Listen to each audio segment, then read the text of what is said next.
Hi, my name is Tanya and welcome to Utility Jane. Today I'm cooking meatballs in sauce with a side of double cooked potatoes and a few veggies on the side and a no-bake slice that reminds me of Snickers. So let's get started. I'm using my food processor to make it really hands-off. I have just grated cheese, so I always like to make some sort of rissoles or some meatballs after I have grated cheese, and I am just adding 1 kilo of mince plus some salt, pepper, some parsley, basil, seasoned salt, and some breadcrumbs and an egg. And I'm just going to blend that until it balls up into the middle of the food processor. Once that's finished, it's all combined, I am going to use a teaspoon and I'm going to scoop out spoonfuls, roll them into rough little rissoles, and then I will cook them up.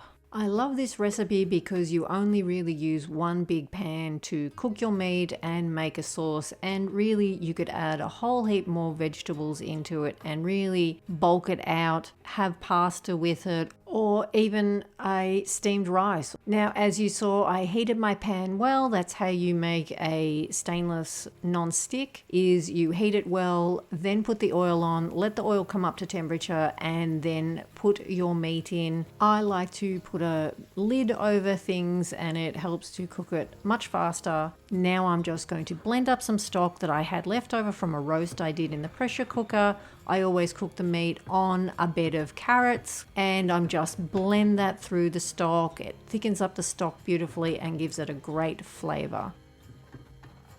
That is done and the little rissoles are cooking. I'm going to get some water on to steam extra vegetables to have on the side. I like to have 4 or 5 different vegetables. Well, this meal will be more because I put a few things into the sauce. I'm going to first get the potatoes on. I want to boil them, and then I am going to take them out and strain them, make sure all the water's off them, put them in a tray.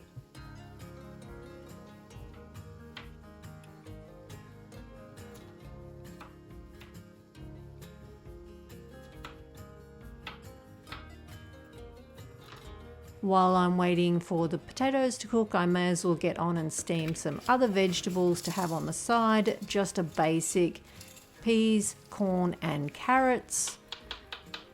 Nice and easy, and by that time it is time to move the little rissoles around and try and just sort of brown most of the side. It's not that you'll see them brown, but it gives a better flavor if you can brown some of the sides.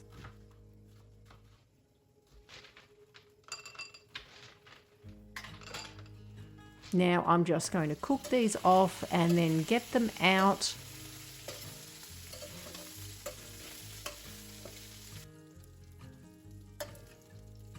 And add a bit more oil. I'm going to bring up those flavors off the bottom of the pan, and I have some frozen cherry tomatoes. I love to have them saved from the garden season, and I'm just going to fry those off just a little bit to start the cooking process and get a bit of caramelization.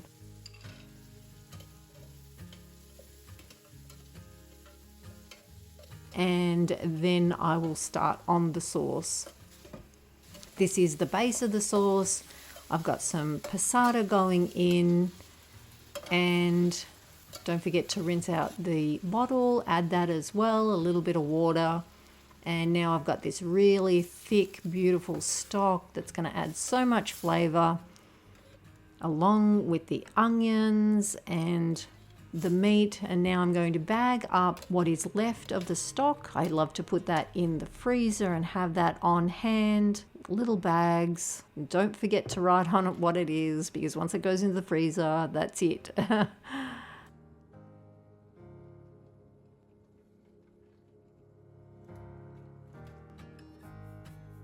Now the sauce is cooking. It's bubbling away, and just going to clean up.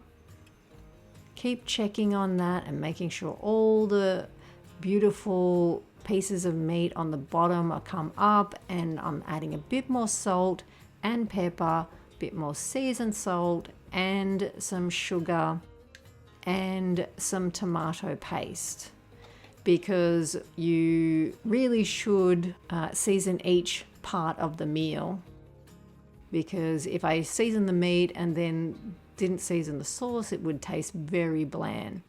Now I just add in all the rissoles or the meatballs and put the lid back on and let those heat up again and thicken up while they're slowly cooking. In the meantime, I'm going to warm some butter. I just warm it in the microwave.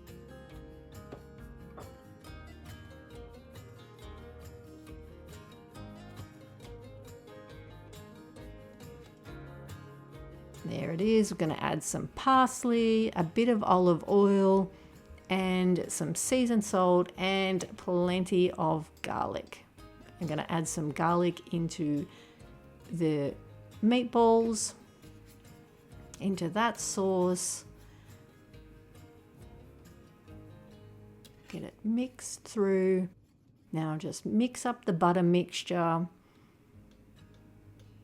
And I've got the potatoes cooked. I just rough them up in the pot and then pour them in. This is when it makes the nice crispy parts, when you can just shake them around in the pot a bit. It's a little like a bit of mashed potato, and then douse them in the garlic butter and just move them around so that all the potato has some sort of butter and garlic on it.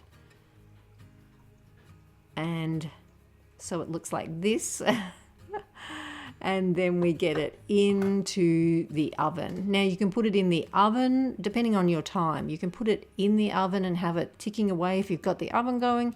If not, put it under your grill and it will be way faster. Now I've got a whole heap of rainbow chard that I've got chopped up in my fridge for quick and easy access, and I'm just going to fry off some of that with some oil and some seasonings and a bit of salt and pepper. And I'm just going to fry that down to put on the side.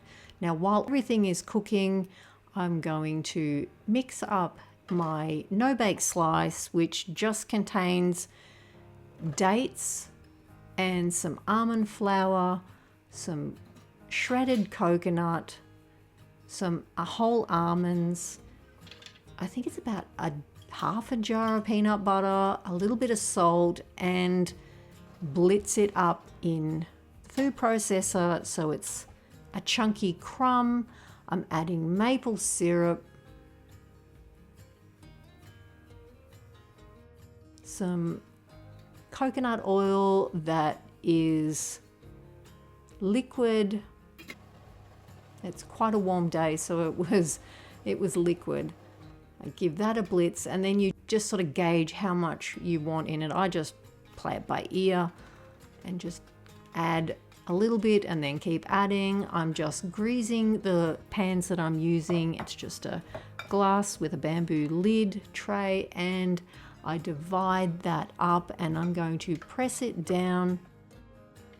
So because you have used butter to grease the pan, it should come out nice and easy.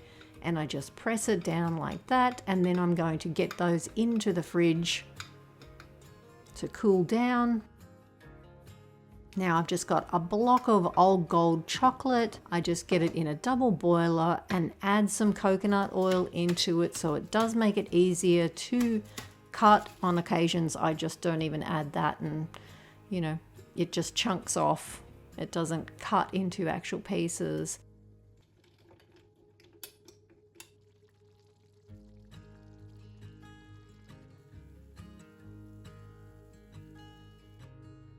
There's the potato, and the sauce is done. The chocolate is still melted down now, and now I've got the slices out of the fridge and I just pour the chocolate over it. It sets pretty quick. Just divide it up between the two and just sort of make sure all the surface is covered with a bit of chocolate. Doesn't have to be perfect. And then I get the lids back on and back into the fridge. Now let's dish up some dinner. The meatballs and sauce, the potatoes have come out so delicious. I've got plenty of vegetables on the side. This is quite a quick and easy meal. Once it's cut up and cooking, then it's pretty hands off.